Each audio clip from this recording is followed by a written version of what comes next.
El primero de los errores más típicos es el de agregar nuevas historias más fáciles de comprender, pero que no poseen el ADN de la primera historia. Cada carisma tiene dos componentes, un componente A y un componente B. El componente A es el escalón duro, carismático, espiritual, religioso, hecho del lenguaje del fundador, que hablaba de Jesús, de María, del Espíritu, en el modo propio de su tiempo. Es el fundador mismo quien ha generado la primera mediación cultural del carisma. Con el tiempo, alrededor de este componente A se crea el componente B. Es en parte el mismo fundador quien lo crea, en colaboración con los amigos, con poetas, con teólogos, con artistas. Crean esta componente que crece mucho, prolíficamente. El problema es que cuando pasan los años, con las sucesivas generaciones, cada vez cuesta más transmitir el núcleo originario A, que posee un lenguaje más específico de su tiempo, nacido antes del concilio. Así, continúa creciendo mucho el componente B.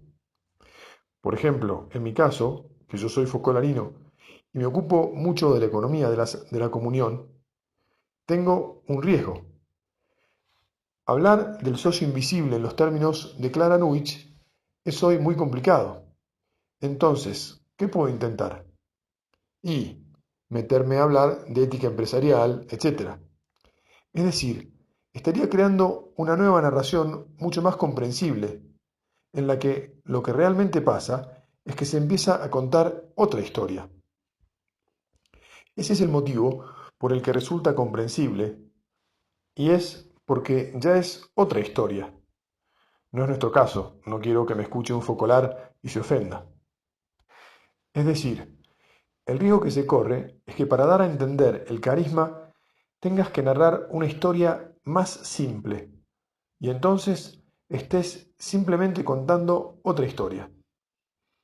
En esta situación, el límite narrativo es muy delicado, porque lo importante es que puedas contar la primera historia de manera que se entienda hoy.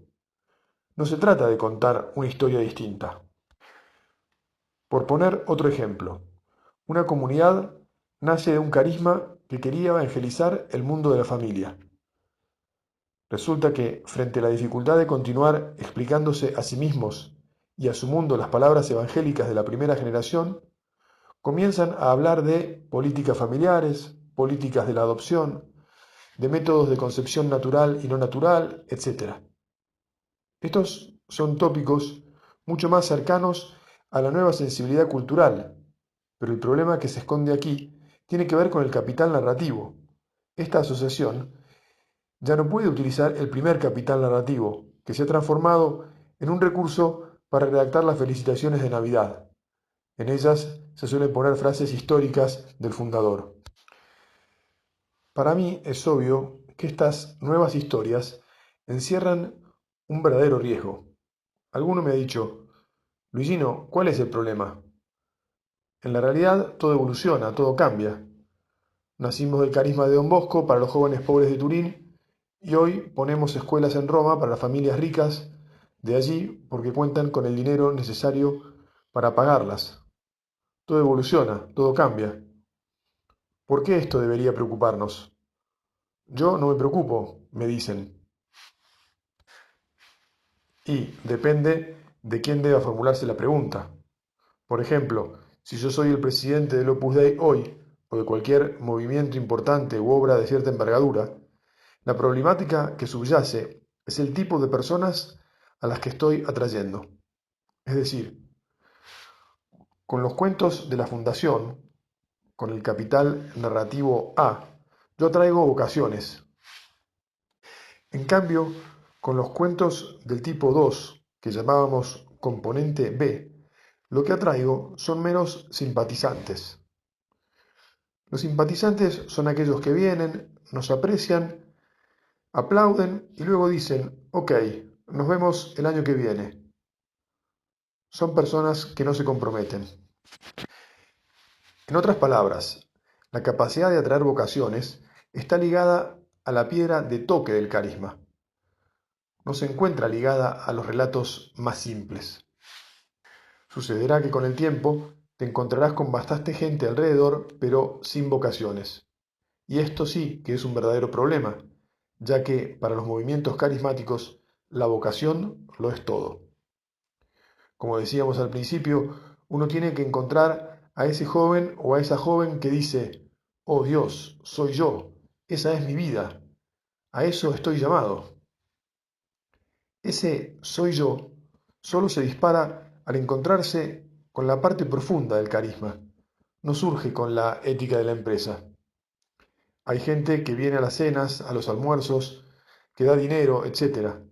Pero la gente que tiene la vocación de dedicar toda la vida por un ideal es atraída por el núcleo más profundo del carisma. Entonces, ¿qué ocurriría si no trabajas sobre el capital narrativo? Te encontrarás con personas ontológicamente distintas, es decir, la motivación profunda que atrae a la gente a tu realidad ha cambiado mucho en relación con la original. ¿Qué hacer frente a este problema? Es todo un tema, habrá que tratarlo otro día. Hay otro error que quería mencionar, que es el reabsorbimiento del carisma en el mainstream de la iglesia. ¿Qué quiere decir esto? Pongo un ejemplo. Una institución nace para anunciar el Evangelio a los no creyentes y después de 50 años resulta que se dedica a dar catequesis de confirmación en una parroquia. ¿Dónde está el problema? Para muchos, insisto, no hay problema. Para mí, sí, porque lo que habrá sucedido es que nos habremos puesto a hacer cosas comprensibles porque nos da pereza o nos cuesta contar otras historias que nos permitan seguir haciendo o viviendo nuestro carisma original. Bueno, ya tengo que ir cerrando. En todo caso, después hacemos un poco de debate. Resumiendo, las verdaderas preguntas que debemos hacernos son las siguientes. ¿Es posible actualizar y regenerar los capitales narrativos de nuestras comunidades? ¿O es su muerte inevitable? ¿Cuáles fueron o son las transformaciones generativas? ¿Cómo comprender si estamos traicionando la promesa original o la estamos cumpliendo?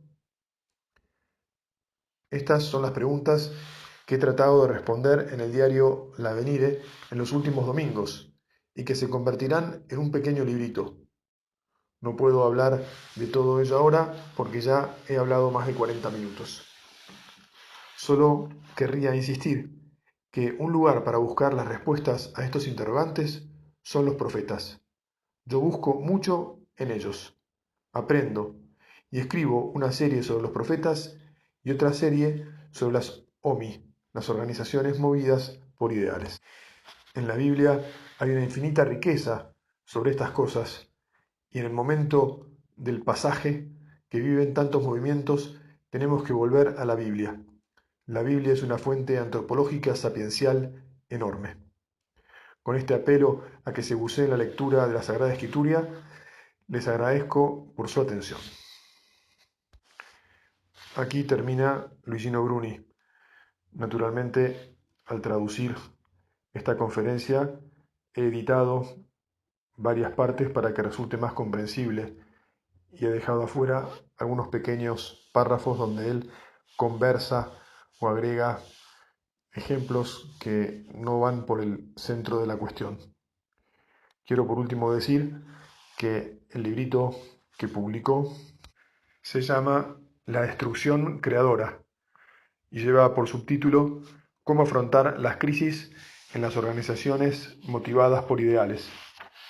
Fue editado por Ciudad Nueva, en castellano, en el año 2019.